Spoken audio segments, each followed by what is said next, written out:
थरपारकर भरिसां ॻोठ झंझी तड़ जा रहवासी पीअण जे साफ़ पाणी खां महरूम।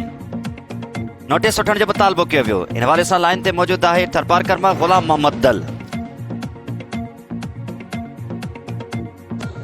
जी ॻोठ झंझी तड़ जे रहवासी पाकिस्तान पीपल्स पार्टी जे सीनियर अॻुवाण पार्टी लाइ हर तरह जूं कुर्बानियूं ॾींदड़ जेलुनि जूं सख़्तियूं संदड़ साबिक़ एडवाइज़र सिंध मरहूम कामरेड जाम साकी जे पुटे फिराज़ अहमद झंझी मीडिया ते पंहिंजा वीचार वंडी ते ॿुधायो त असांजे ॾाॾा साईं मरहूम कामरेड जाम साकी पाकिस्तान पीपल्स पार्टी जे लाइ वॾियूं वॾियूं कुर्बानियूं ॾिनियूं हुयूं।